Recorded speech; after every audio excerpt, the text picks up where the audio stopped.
Vamos dar início à 337ª sessão da CEP. Vou justificar as ausências do conselheiro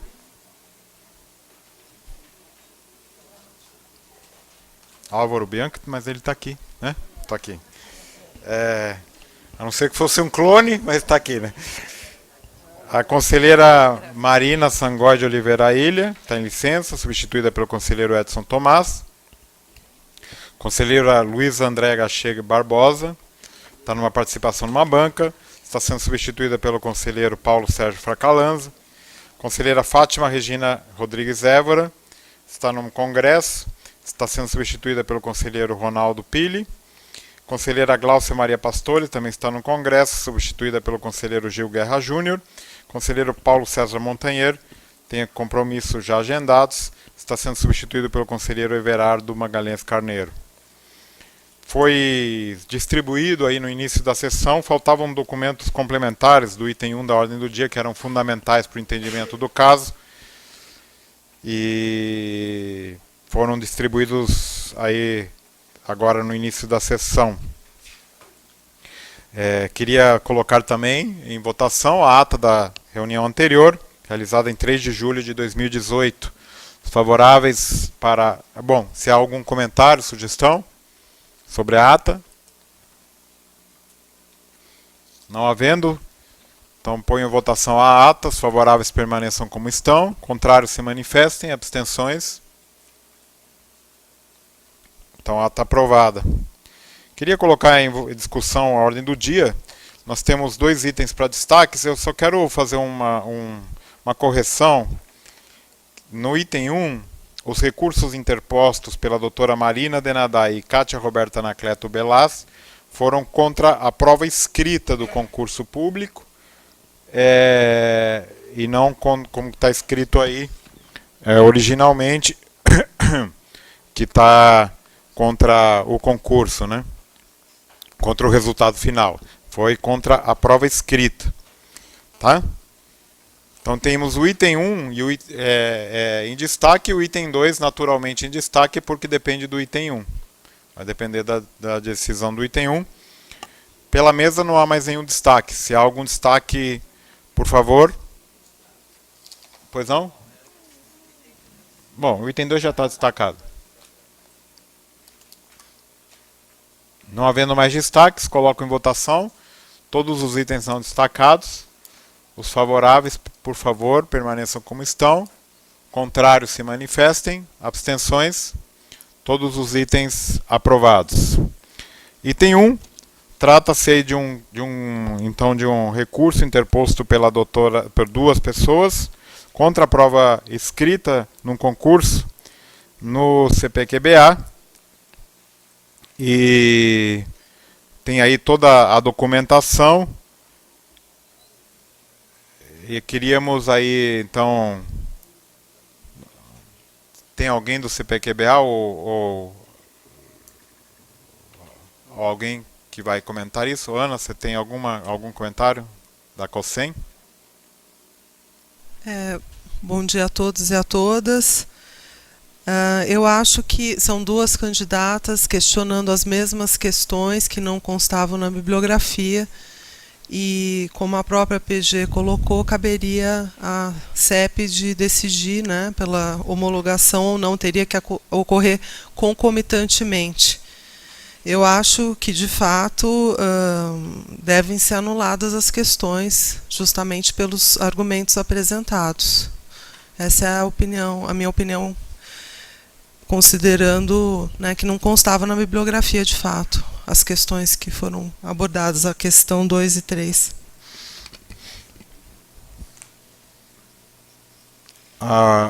Como vocês veem, aqui só para relembrar e colocar para todos, o tema...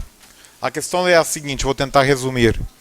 A prova escrita diz assim, temas para a prova, constará validação da metodologia analítica, análise de traços agrotóxicos, medicamentos veterinários e microtoxinas no meio ambiente e alimentos processados, boas práticas de laboratório e planejamento experimental. E Uma das questões dizia o seguinte: discuta a diferença entre boas práticas de laboratório e as boas práticas da FAPESP. E essa que era a questão. As duas candidatas argumentaram que não estava essa edital, essas boas práticas da FAPESP não constavam na bibliografia. Essa que é um pouco principalmente a principal questão de discussão. Tá aí. Eu não sei se alguém quer fazer um comentário. Confesso aqui que a gente discutiu isso na pré-pauta, na reunião de pré-pauta, e não chegamos num consenso. É complexo mesmo, certo? Então, essa é um pouco a discussão. Não sei se alguém quer fazer algum comentário sobre o assunto. Pois não, Cláudia. Quer dizer, todo concurso dá aos candidatos 1 hora prévia para acessar material adicional. Inclusive na web, pelo menos que eu saiba, depende das regras. O Manual de Boas Práticas da FAPESP, ele está disponível na web, então os candidatos, se este fosse o caso, poderiam acessá-lo, mas, efetivamente, são mais de 30 páginas. Agora, infelizmente, eu só olhei as primeiras páginas e não vi as perguntas específicas. Elas constam aqui do processo. Aqui, eu vou ler. A pergunta em questão é esta aqui. São duas, né, na verdade. Não, eles querem anular 5. Não, mas eles querem 2, 3 e 5, né? A pergunta 2 é a seguinte: quais são os critérios para a realização de estudos de resíduos em agrotóxicos em culturas vegetais? Discorra sobre a questão. E isso, na minha visão, consta do 2, 3 e 5, né? Comente sobre vantagens e desvantagens ao se utilizar os métodos Quashers e Mini-Look para análises multiresíduos de agrotóxicos em frutas e vegetais. Que também consta análise de traços de agrotóxicos, meio ambiente e alimentos processados. E a questão 5, que na nossa visão é a mais problemática, é a seguinte: existe relação entre os princípios de boas práticas de laboratório e o Código de Boas Práticas Científicas da FAPESP? Justifique. Essa é a questão. Como é algo bem específico, é essa questão que elas colocam.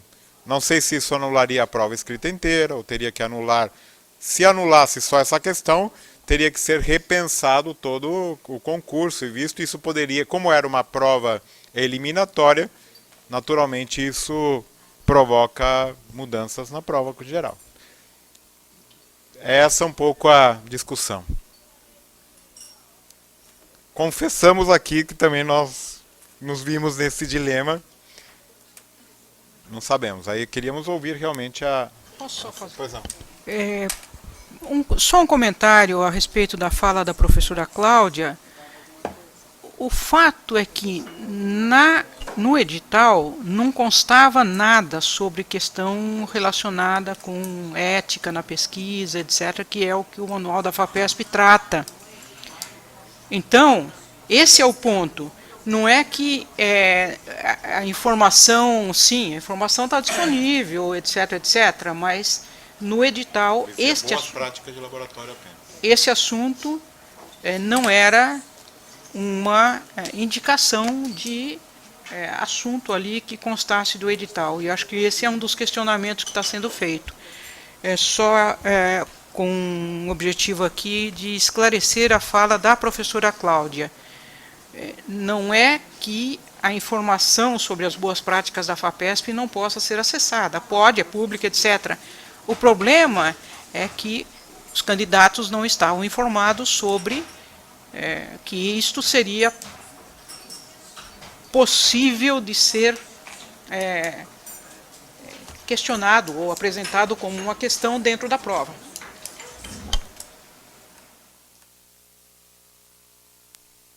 É só um comentário geral. Se você especifica a fonte, aí precisa realmente ter sido, se não fosse específica, genérica a respeito de qualidade de pesquisa, eu acho que dá até para entender aqui no contexto do, mas quando fala AFAPESP, tem que ser o que está escrito no manual da AFAPESP. Álvaro. Apenas no que diz respeito ao aspecto formal da questão e as possibilidades de interpretá-la, que é sobre aquilo que eu posso falar. O enunciado é: a prova escrita constará de questões relacionadas aos tópicos. E não há como negar que esta questão ela está relacionada ao ponto apresentado na questão. Ou seja, não é possível, no enunciado dos tópicos de uma prova, apresentar todas as relações possíveis. Isto não cabe ao enunciado da prova, certo? O que faz, estabelece uma questão que pede que se estabeleça uma relação, e, a meu ver, a relação, né, da questão tal como ela é formulada com o enunciado, ela é forte. Ela é forte, que toma como ponto de partida justamente as boas práticas de laboratório. Sim, Álvaro, eu concordo com você, só que da seguinte maneira: comente a relação entre boas práticas de laboratório e boas práticas de científicas. Mas ele coloca boas práticas científicas da FAPESP. Então, indica que a pessoa tem que ter lido ou especificamente aquela. Então, cabe aí a. A prova tinha uma bibliografia? Ela se limita. Então, se ela não se limita a uma bibliografia específica? Não, se limita. Pois não, Gil? É nesse ponto que eu... bom dia a todos. É nesse ponto que eu queria enfatizar. Se não tem uma bibliografia, toda a bibliografia disponível sobre boas práticas de laboratório deveria ter sido consultada pelos candidatos. E até aonde eu saiba, pelo menos dentro da área da medicina, a gente tem usado o código de boas práticas da FAPESP fortemente dentro dos laboratórios. Então, eu imagino que não só aqui no estado de São Paulo, em todo o país, a gente esteja usando, porque é um código bastante bem escrito e muito bom. Então, eu acho que, não sei se o fato de não estar dito que era para ver as boas práticas da FAPESP, se as pessoas não deviam ter pelo menos consultado isso. Se tivesse uma bibliografia e nesta bibliografia não constasse as boas práticas da FAPESP, daí eu poderia concordar, mas se a bibliografia não está aberta, eu acho que tudo é possível que se caia. Concordo que a questão poderia ter sido menos específica e mais abrangente. Mas eu acho que anular uma questão por conta disso, um concurso por uma questão, por um aspecto que um dos itens está escrito boas práticas de laboratório, certo. Eu sou contra. Eu não vejo muito como a gente anular uma questão de uma prova. Para mim, a gente está discutindo aqui se a gente não homologa o concurso e anula a coisa inteira. Porque não dá para poder pensar numa prova que não tem máquina do tempo, né?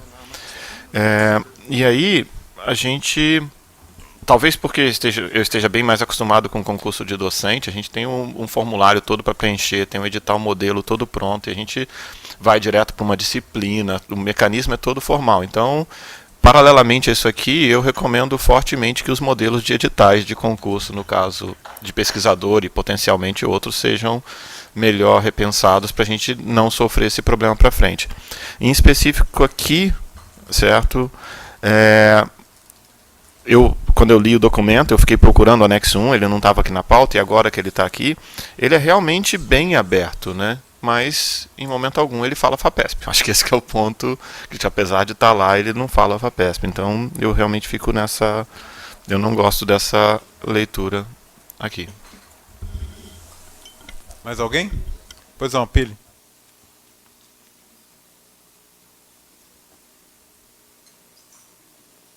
Bom dia a todos. Na minha opinião, as normas de boas práticas de laboratório, até onde eu as conheço, ela tangencia algumas coisas do manual da FAPESP. particular o item 3, que fala sobre o registro, conservação e acessibilidade de dados.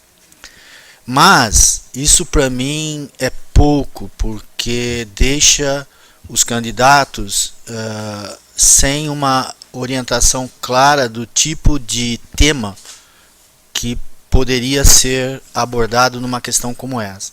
Então eu realmente tendo a me manifestar contrário à homologação por conta de uma... É muito aberta essa questão de relacionar BPL com o manual de ética da FAPESP. O manual de ética da FAPESP é bastante amplo, tem vários itens, e alguns subitens de um único item poderiam tangenciar a questão de boas práticas de laboratório. Eu acho que isso pode ter prejudicado alguns candidatos, não sei se especificamente essas duas doutoras, mas eu tendo a me manifestar contrário à homologação do concurso. Munir.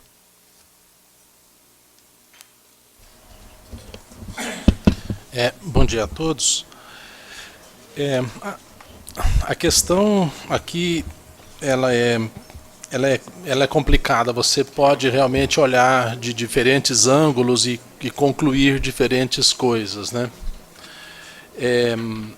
A prova pede para você relacionar. Então você poderia muito bem dizer: eu desconheço as normas da FAPESP, porém as normas de BPL dizem tais e tais coisas. Era uma resposta válida. E você poderia também ter a outra: não, conheço muito bem as normas da FAPESP e elas, assim como o professor Pira, elas tangenciam em tais e tais e tais pontos. Também seria uma resposta válida, e ambas é uma ortogonal à outra. Então, no meu entender, a questão ela deixa muita margem. Você pode ter respostas contraditórias e ser igualmente respostas válidas. Uma das coisas que vou até aqui colocar, se a professora Tereza me permite, a professora Tereza tinha, na nossa reunião, já que o Marcelo mencionou a reunião, ela levantou um ponto muito importante. Você pode seguir à risca muito bem, tecnicamente, todas as normas BPL e, ao mesmo tempo, ser um experimento totalmente antiético, com uma amostra roubada, com uma ideia que foi plagiada de outro. Então, essas duas coisas estão um pouco... E tecnicamente, em termos de BPL, não tem... Não é. Inclusive, você pode até fazer um BPL, seguir todas as normas de laboratório muito bem feito para cometer um crime perfeito, digamos assim, entre aspas, em termos dos dados. Então, a pergunta, a colocação dessa questão aqui deixa muita margem. E quando deixa a margem, não é bom. Então, essa é a minha opinião. Muito bem. Pois não. Bom dia a todos, né? Eu sou o Márcio. Eu queria levantar um pouquinho também. Eu acho que nesse concurso podia ter candidatos que vieram de fora, ou por exemplo, vieram lá do Ceará, da Paraíba, e aí não sabem sobre outros editais da FAQESC lá, FACEP, de outro canto, e aí enquanto que os que estão daqui, que estão acostumados a usar os documentos da FAPESP, vão ter vantagem. Então, a questão dele, enquanto, como o professor descarregou, ele vai dizer, não conheço mais isso que tal. Enquanto o outro que fala, que já está acostumado todo dia, vai conseguir ter uma resposta mais correta, né? Eu digo assim, mais próximo do que é esperado. Então, acho que dá vantagem a quem conhece da FAPESP, e quem não tinha isso no edital, pode ter vindo de outros estados, ter uma desvantagem na questão. Crédito. João Ernesto. Bom, eu vi um outro problema nesse concurso que talvez possa ajudar a uma decisão aqui se homologa ou não. eu estou falando como membro do Conselho Universitário e como representante do Conselho Universitário, que eu tenho obrigação de revelar qualquer problema que você possa ver num concurso público, principalmente para proteger a universidade. O CPQBA fez 2 concursos o ano passado na mesma época, um para microbiologia e outro para química analítica. São 2 áreas bem diferentes. No concurso de microbiologia, passou em primeiro lugar a Renata Maria Teixeira Duarte, que é irmã da diretora associada, mas que é microbiologista, tem o perfil que a vaga exige. Mas acho que houve algum problema, não sei qual que foi, que o concurso foi cancelado. Para minha surpresa, se vocês olharem quem é o segundo colocado, é a Renata. Ela não tem esse perfil em química analítica. Deixo a discussão para vocês. Vocês podem acessar o currículo Lattes dela.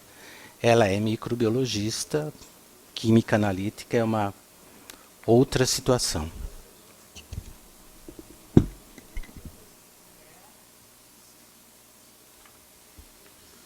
Mais algum comentário? Mais algum comentário? Bom, vou colocar em votação o recurso de Marina Denadai e Kátia Roberta Anacleto Velas contra esse resultado do concurso, na verdade, contra a prova escrita, que na realidade invalida o concurso, então tanto faz aqui, como já foi mencionado aí pelo Rodolfo. Então vou colocar em votação o recurso. Quem é favorável ao recurso destas 2 doutoras, por favor, se manifeste. Favorável ao recurso, ou seja, cancelando o concurso. Quem é favorável ao recurso, se manifeste. Bom.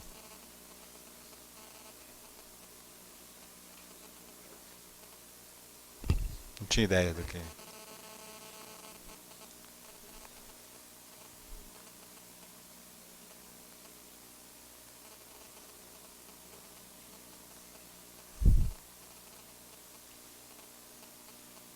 Quem é contrário ao recurso? Contrário ao recurso, um voto. E quem se abstém? Abstenções? Muito bem. Então, o recurso foi acolhido e, portanto, também não tem sentido discutir o item 2. Certo? Então, já com isso... finalizamos a pauta.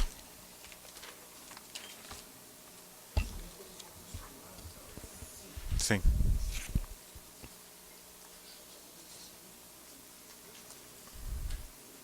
Queria dar ciência ao expediente da CEP. Temos aqui basicamente o item de pesquisadores colaboradores. E eu vou então abrir a palavra aos conselheiros.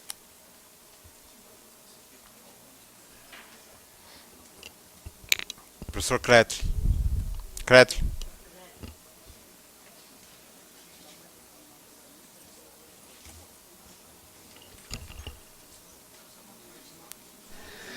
Bom dia a todos.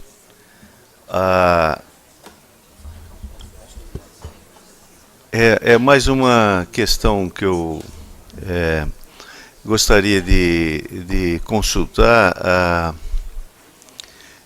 se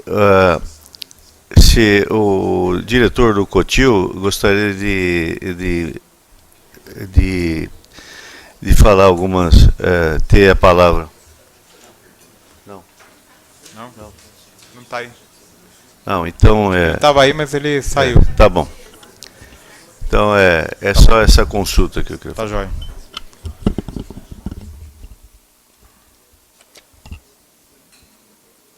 Rodolfo.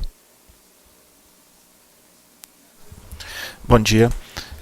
Eu queria só trazer aqui para para a discussão um pouco, uma coisa que tem acontecido recentemente, nós mudamos toda a normativa do PPPD e eu queria trazer algumas sugestões e relatar alguns fatos que têm ocorrido, em especial com os pós-docs estrangeiros. Ao longo do tempo, a DAC, quando ela era responsável pelos PPPDs, ela criou toda uma estrutura para poder atendê-los.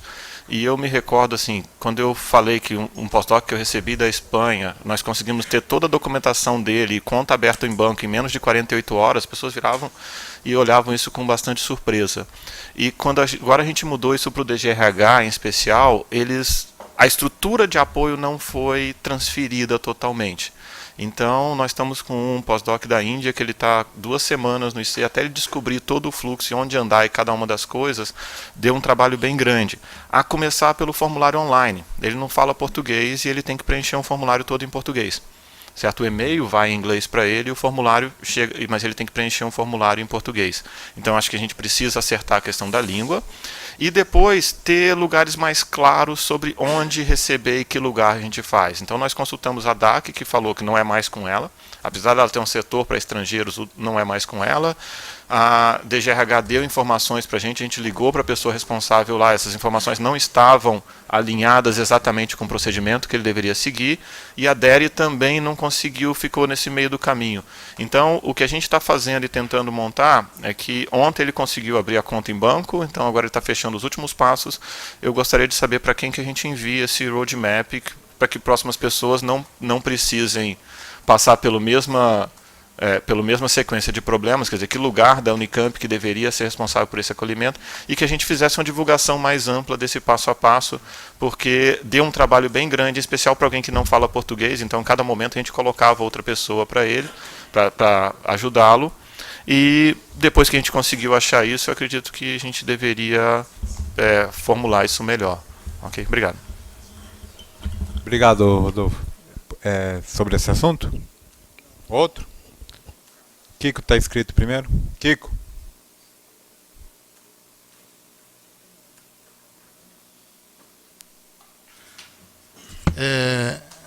Só para aproveitar que hoje, dia 14, o Fórum das 6 está realizando, ou nesse momento deve estar iniciando, uma atividade na Assembleia Legislativa, uma audiência pública, para discutir a LDO.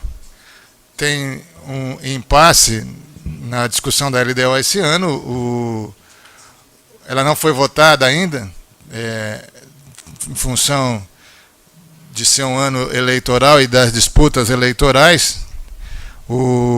A base do governo não conseguiu se unificar, então não tem ainda a votação da LDO, e ontem era o prazo para, a partir do relator, discutir as emendas.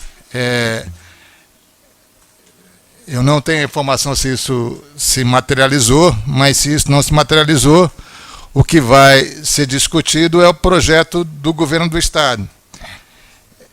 Nós temos aqui debatido e tratado com bastante intensidade do problema da crise de financiamento da Unicamp, da USP e da Unesp, do Centro Paula Souza, em função de vários recursos que deveriam vir para a universidade e que não têm vindo ou foram excluídos do cálculo da arrecadação, e outros recursos que eram compromissos e que não se materializaram, como, por exemplo, o 005 de Limeira.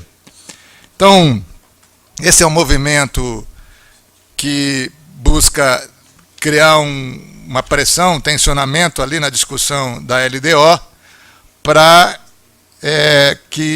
fazer com que pelo menos se ouça e se incorpore as propostas que foram apresentadas, que elas são várias, mas que são de interesse das universidades.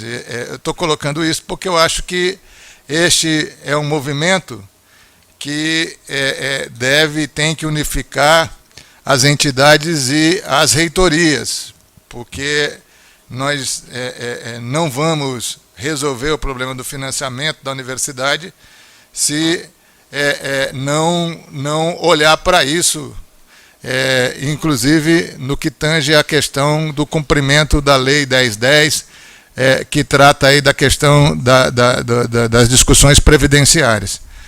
Portanto, eu só queria registrar isso porque hoje é uma data em que o Fórum da SEIS está chamando para essa manifestação e ela está envolvendo aí a discussão nas 3 universidades, e era importante também a participação e uma posição mais firme das reitorias em relação a isso. Muito bem, obrigado, Kiko. Pili. Eu preenchi no mês de julho o meu relatório de atividades pela primeira vez nesse novo formato, e eu queria deixar uma sugestão para que seja avaliada pelos órgãos competentes, no sentido de que seria bastante útil que o docente pudesse fazer um planejamento das atividades futuras para o próximo período de relatório, que ele sinalizasse de que maneira ele pretende atuar nas diferentes segmentos das nossas atividades aqui dentro da Unicamp. Isso seria muito importante para que, na hora de as comissões e os pareceristas avaliarem o relatório, eles tivessem a exata dimensão do compromisso que foi firmado anteriormente, quando da entrega do relatório anterior, para o próximo período. Acho que isso seria uma boa medida para que nós pudéssemos um pouco planejar as atividades de docentes, obviamente sempre em acordo com os departamentos, enfim, as unidades aos quais eles pertencem. Obrigado. Obrigado, Pili. Os pró-reitores, Marisa? Não? Fernando?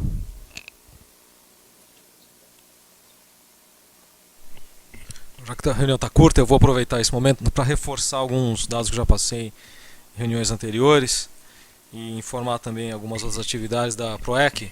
Estou vindo agora da abertura de mais um fórum permanente e nós temos notado um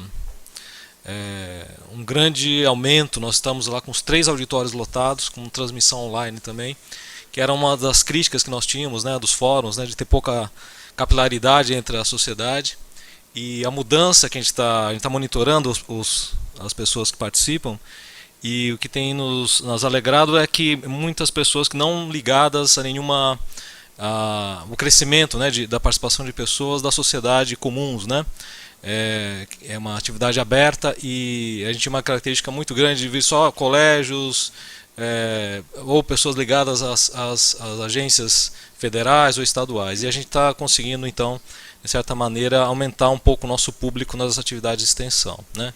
Que o Fórum Permanente é um instrumento muito interessante para fazer essa comunicação do que a gente produz aqui com o externo, né?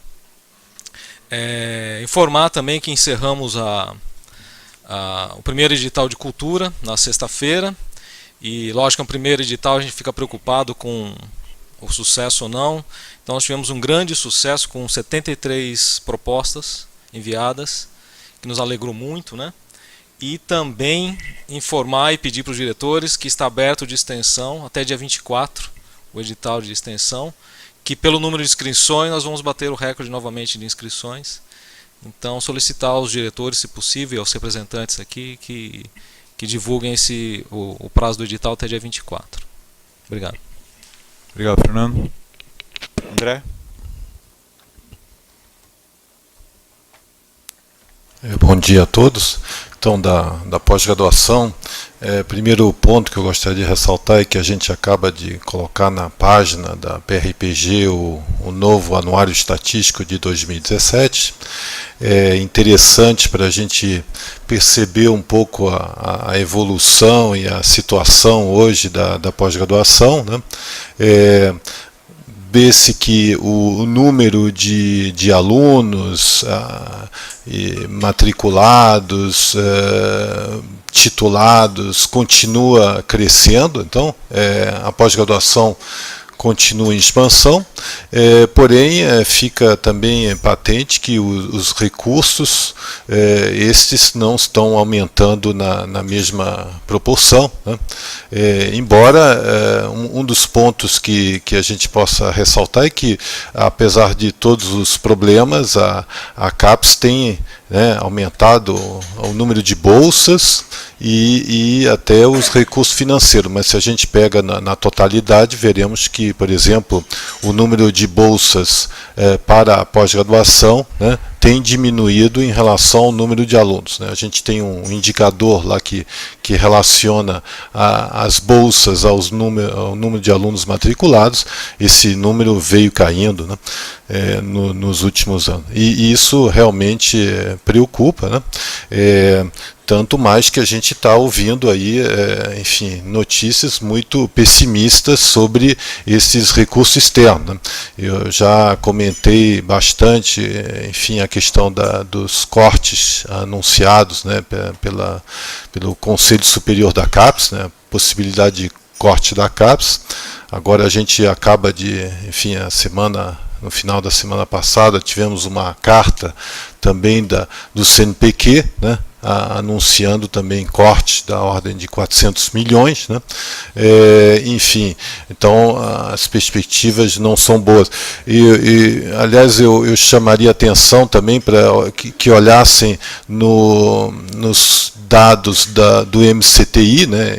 O MCTIC, né? Hoje, ele publica também indicadores de ciência e tecnologia. Saiu o volume de 2017, com dados até 2015, e a gente percebe que os recursos para a pós-graduação estão caindo, né, de 2014 para 2015. Eu não digo nada do que aconteceu posteriormente. Então, evidentemente, a situação não é muito positiva, né, em termos de recurso externo. Eu acho que cabe aí, lembrar que a gente precisa se mobilizar ao máximo. A própria Pró-Reitoria e o reitor também se manifestaram já anteriormente sobre esses cortes da CAPES, né, manifestando, enfim, a nossa imensa preocupação com a possível redução do valor, ou enfim, do número de bolsas de pós-graduação, né. Enfim, essa é a minha colocação sobre essa situação externa que se percebe muito desfavorável hoje.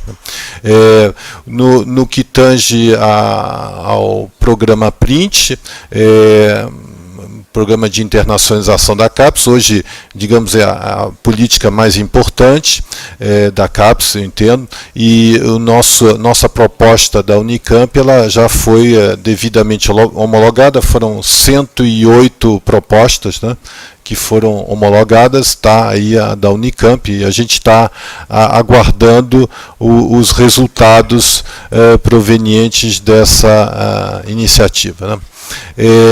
No mais, a pós-graduação tem se empenhado hoje em iniciativas basicamente que dizem respeito ao PROAP, né? Então, os recursos existentes hoje da CAPES têm uma data de execução até o início do ano que vem, e a gente está mobilizando ao máximo os programas para que eles gastem esses recursos de forma produtiva e que não devolvam para a CAPES, né?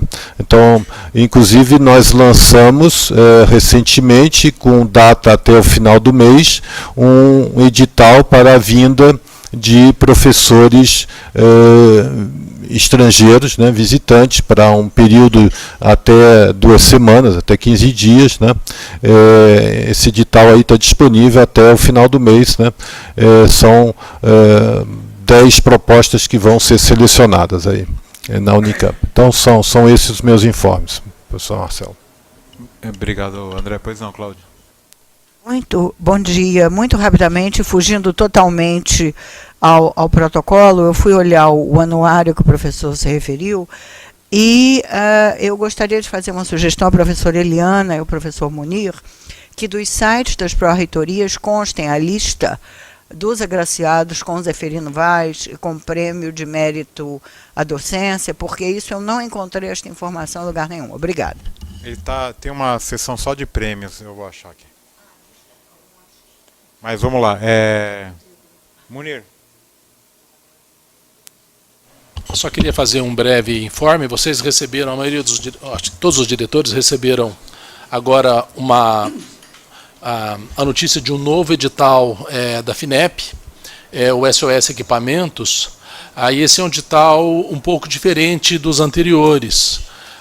É um edital que as próprias unidades poderão submeter propostas a ele mês a mês. E exclusivamente para manutenção corretiva de equipamentos. Então essa também é uma oportunidade que as unidades não devem deixar passar. Obrigado.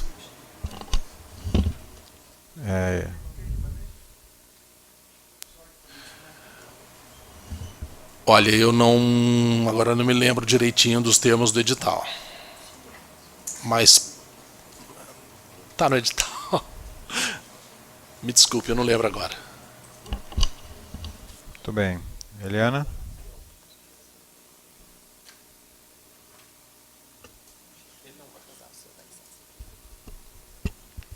Bom, então eu queria só dar alguns avisos ou relembrar algumas coisas, algumas acho que eu até falei no Consul, mas acho que uma coisa importante para pedir a colaboração de todos é que eu estou solicitando que os coordenadores de graduação olhem com detalhes os procedimentos, o instrumento e os dados que geram a informação de graduação para avaliação institucional, para a gente fazer uma nova proposta para o processo que vai correr aí ao longo de 2019, que então é sob a coordenação da CGU. Então eu estou pedindo a colaboração para vir a opinião das unidades. Então isso eu queria relembrar aqui porque é importante. A segunda coisa é o processo de discussão da renovação curricular, que a gente está promovendo encontros, agora está tendo um ciclo de seminários com os coordenadores por área, já teve a da saúde, vai ter 2 da engenharia e um de artes e humanidades em seguida, e é um ciclo de atividades para repensar, cada curso repensar seu currículo, com a ideia de que nós tenhamos propostas de renovação curricular para implantação em 2020. Então, fazer uma fase intensiva nesse sentido, inspirada, né, nas nossas leis vigentes, no que a gente espera do perfil do nosso estudante e naquilo que está acontecendo internacionalmente em termos de formação na graduação. Então, acho que também é um momento de começar a pensar maior, não só as coordenações, mas as unidades como um todo pensarem sobre isso. Em relação a isso, nós estamos fazendo séries de vídeos, eu até estava falando para o Marcelo, essa questão do prêmio, recentemente eu conversei também com a Secretaria-Geral, porque nós estamos fazendo uma série de vídeos, nós vamos começar a fazer vídeos de depoimentos das pessoas premiadas e de inovações curriculares inspiradoras, e realmente os prêmios para a gente juntar essa informação. Então, o pedido da Cláudia, a gente já tinha até falado sobre o TRI, olhei para a Ângela e dei risada. Queria dizer que a gente conseguiu, então, ser aprovado após um certo processo para as bolsas PIBID. Isso é importante, porque são as bolsas que apoiam estudantes das licenciaturas, e é um número considerável de bolsas, são 270 bolsas, embora tenha havido um grande corte.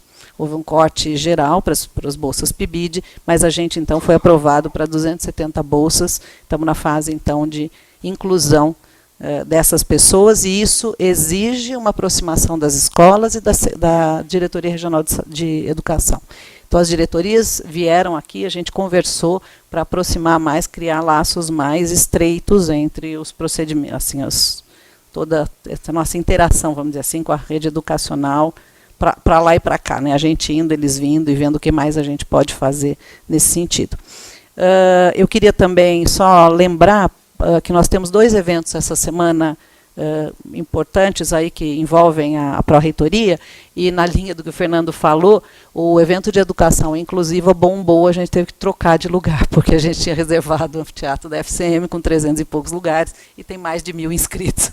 Então a gente trocou para o CDC, fez uma troca com o que estava acontecendo. Então hoje a visibilidade, realmente, todos os nossos temas que são de interesse geral, eles estão atraindo mais de 1.000 pessoas. Isso significa uma estrutura, no caso da educação inclusiva, uma estrutura até de cuidado com algumas necessidades dos participantes.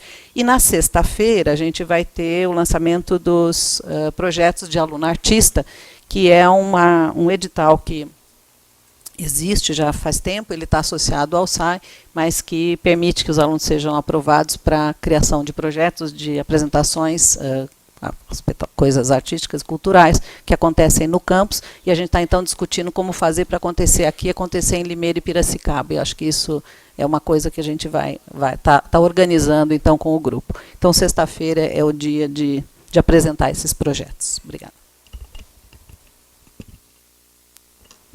Tereza?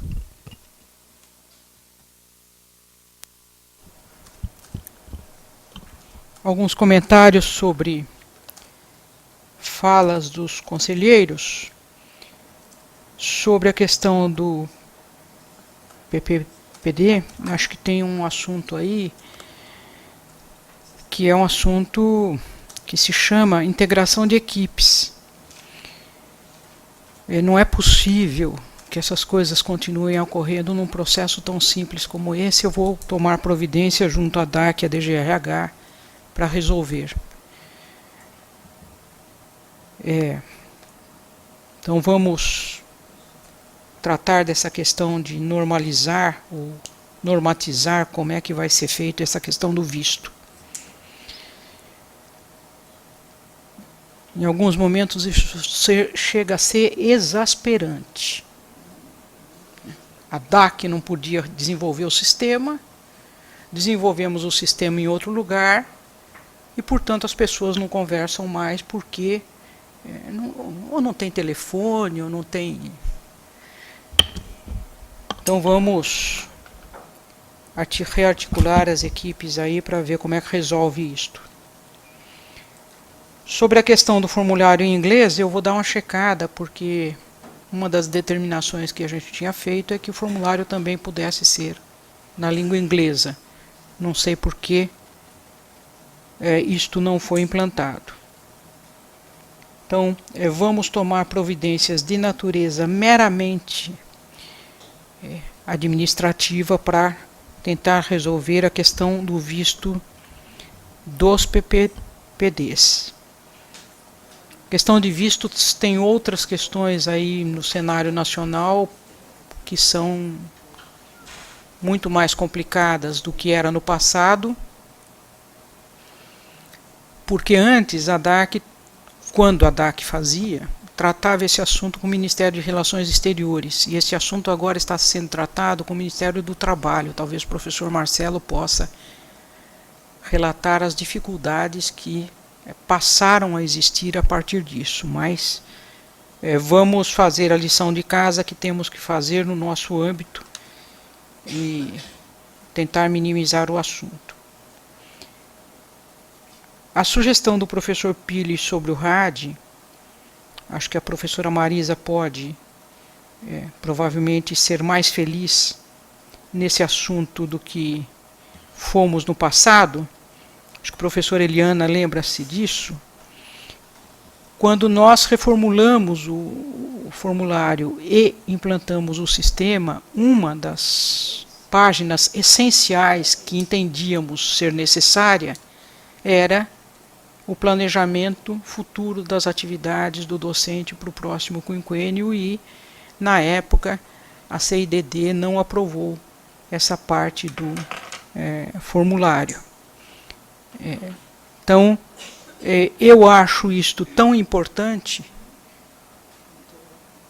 Pili, e não foi uma reunião. A Eliana era membro da CIDD na época, e nós passamos, acho que 4 ou 5 reuniões, porque eu queria aprovar e fracassei completamente. Mas acho que isso é um assunto tão relevante, porque a construção da carreira não é olhar o passado, é avaliar o passado e projetar o futuro. E para mim isso era uma coisa tão natural. O que o professor pensa das atividades que ele quer, que ele gostaria, que ele vai priorizar, etc., no próximo quinquênio, no quadriênio, o que seja, né? Então acho que a sugestão aqui apresentada pelo professor Pili, ela tem uma importância para a projeção da carreira que me parece absolutamente essencial. É importante que o departamento saiba o que é que o professor está pensando, né, para o futuro. Como que isto se coaduna com as estratégias do departamento da faculdade, né, em termos do seu desenvolvimento.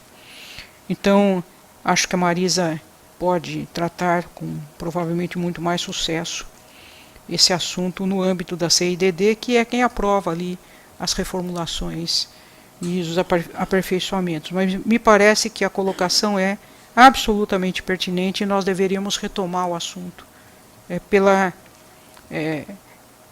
Acho que pela importância mesmo de nos engajarmos aí num projeto mais estratégico de construção, quer das carreiras, quer da universidade. Acho que eram esses os assuntos que me cabiam. Outros assuntos acho que eu pautei na última reunião do Consul, relatando várias coisas, vários dos membros estavam aqui presentes, então me parece que não é necessário repetir. A Tereza já respondeu a maioria das questões. Sobre a questão da LDO, que o Kiko mencionou, a gente tem conversado. Eu tenho feito aqui nos intervalos da agenda e tal um esforço de ligar para todos os deputados, para os secretários, para o governo de uma maneira geral, ressaltando a importância, né, da LDO para as universidades públicas. A gente tem conversado no âmbito do CRUESP também. Então, temos feito esse esforço considerável nesse sentido.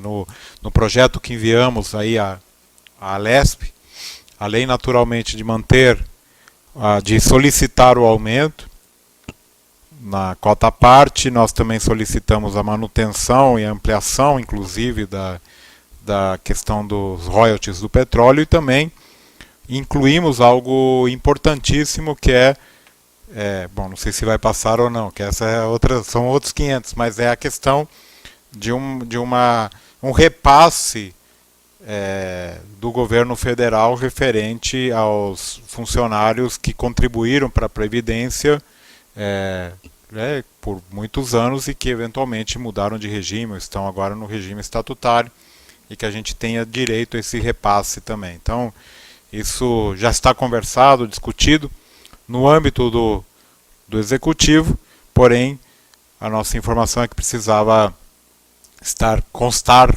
da LDO aí dessa discussão. Então, a gente tem feito esse movimento muito intenso nos bastidores, de uma maneira bastante, creio eu, sistemática. Sobre a questão comentada aqui, agradeço ao Rodolfo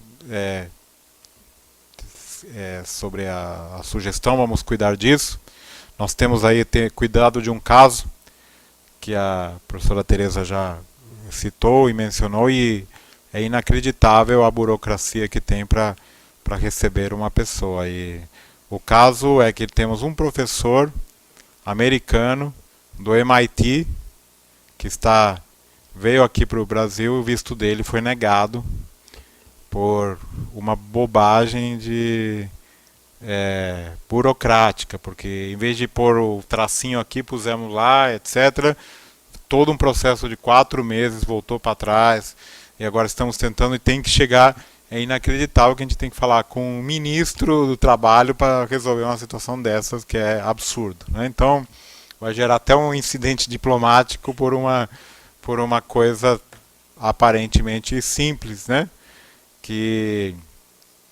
Então, vejam a situação e realmente o embaraço nosso aqui de ter que lidar com essa situação. O professor veio com família, com filhos e tal, e agora não consegue sequer abrir a conta, tirar o RNE, ou seja, é uma complicação. E, como já foi dito aqui, o problema é que neste momento eleitoral, as pessoas em Brasília acho que estão mais interessadas em outras questões do que, né? Então, a situação é realmente complicada. Estamos lidando, mas aqui internamente, pelo menos, podemos fazer a nossa parte, ou devemos fazer a nossa parte. Só quero ressaltar uma coisa que eu acho que é importante. Como a gente terminou mais cedo, queria aproveitar e convidar a quem tiver disponibilidade. Hoje está acontecendo aqui na Unicamp a Feira Talento 2018, que é completamente organizada pelos estudantes. É uma feira impressionante a organização que eles fazem, que eles têm. Quem tiver disponibilidade está ocorrendo lá no ginásio, vale a pena dar um pulinho lá. Tá bom? Obrigado.